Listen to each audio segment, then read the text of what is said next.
Hi friends, আমি প্রসূন। তোমরা সবাই নিশ্চয়ই ভালো আছো। আমি আজকে একটি বিশেষ কারণে এই মেসেজটা করতে চাইছি, তোমাদের ভয়েস মেসেজ। যেটার কারণ হচ্ছে বিগত 4 দফা ইলেকশন হয়ে গেছে। তোমরা দেখেছো বিভিন্ন রকমের শান্তি এবং অশান্তি সব কিছু মিলিয়ে ইলেকশন। অনেকে ইনজোর্ড হয়েছেন, অনেক হসপিটাল এবং অনেকে থানা পুলিশেও যেয়েছেন। বন্ধুরা, এসবের কিছু মানে হয় না বা কিছুই লাভ নেই তোমাদের। যার সন্তান হারাবে তার মা কাঁদবে, যার বাবা হারাবে তার সন্তান কাঁদবে।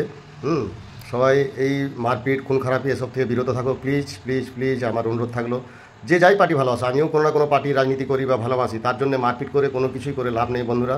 নেতারা নেতাদের মতোই থাকবে, আমাদের কিচ্ছু লাভ হবে না সাধারণ কর্মীদের। অতএব দয়া করে তোমরা যেভাবে বিগত যে ভোটগুলো হয়ে গেল তাতে যেভাবে মারপিট খুনাখুনি, আখেরে তোমরা নিশ্চয়ই লক্ষ্য করে থাকবে যে কোনো নেতার গায়ে কিন্তু এক ফোঁটাও হাত পড়েনি বা কিছুই হয়নি। তারা তাদের মতোই থাকবে, তাদের কোনো সমস্যা নেই। শুধুমাত্র আমাদের এই সাধারণ কর্মী যারা, তাদের মধ্যেই মারপিট, থানা পুলিশ, খুনাখুনি এসবের কোনো মানে হয় না, কোনো লাভ হয় না। তাই এসব করতে যাও না। চলো না, আমরা সবাই মিলে এসে ভালোভাবে সুষ্ঠুভাবে এই লোকসভা ভোট যেন সম্পূর্ণ করতে পারি। আমরা কেন পারছি না একটা ক্যাম্পে 2 দলের পতাকা বা 3 দলের পতাকা বসিয়ে একসঙ্গে ছোলামুড়ি খেয়ে আমরা ভোট গ্রহণ কেন্দ্রে যাই? এটা কেন পাচ্ছি না? তোমাদের বুঝতে হবে সবাই যে কারো জন্যে, তুমি যার জন্য মারপিট করছো সে কী করবে? তুমি মারা গেলে তোমার স্ত্রী কিংবা তোমার সন্তান, তোমার বাবা মা অজস্র কাঁদবে এবং তারা সারা জীবন তোমার জন্য দুঃখ প্রকাশ করবে এবং মনে রাখবে এবং কষ্ট পাবে এবং তাদের দুর্দশা শেষ থাকবে না।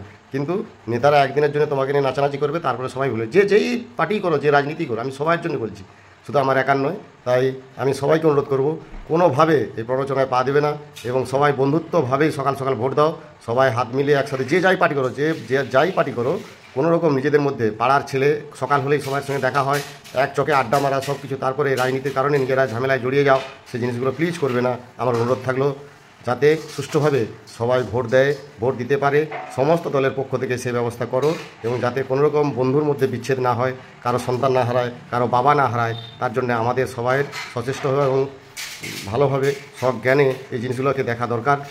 কেননা যার জীবন যাবে তারই একমাত্র ক্ষতি হবে, অন্য কারও কিছু হবে না। 2-1 দিনের জন্যে একটু কোনো কথা উঠবে, কিছু কথা বলবে, কেউ একটু হাই হুতাশ করবে, কিন্তু যার সংসার ভেসে যাবে তারই ক্ষতি হবে। যার ফ্যামিলির সন্তান, বাবা মা যাই যাক, যে মারা যাক বা যেই জেলে যাক, তাকেই ভোগ করতে হবে। তাই বন্ধুরা প্লিজ এভাবে অশান্তির মধ্যে জড়িও না। ভালোভাবে যে আগামী দিনের যেসব লোকসভাগুলি আছে, আমাদের সমস্ত বন্ধুকে, আমার যেসব ফ্রেন্ডসরা আছো তাদেরকে আমি বিশেষভাবে অনুরোধ করলাম, তোমরা কোনোভাবেই কোনো রকম ঝামেলার মধ্যে জড়িও না। ভালোভাবে সুষ্ঠুভাবে যাতে ভোট দিয়ে বাড়ি ফিরতে পারে এবং সবাই যাতে দিতে পারে তার জন্য সচেষ্ট থাকে এবং সবাই মিলে যে যাই পার্টি করো, বারবার একটা কথা বলছি, যে যাই রাজনীতি করো এবং যে পার্টি করো, সবাই যেন একসঙ্গে এক ক্যাম্পের তলায় বসে ছোলামুড়ি খেয়ে আনন্দের সঙ্গে ভোটদান করে, একটা ভোট হচ্ছে আমাদের গণতান্ত্রিক অধিকার, সবাই যেন ভোট দিতে পারে তার সুব্যবস্থা করো। এটাই আমার বলার ছিল। আজকের একটি বিশেষ মেসেজ আমি করলাম, ভয়েস মেসেজ।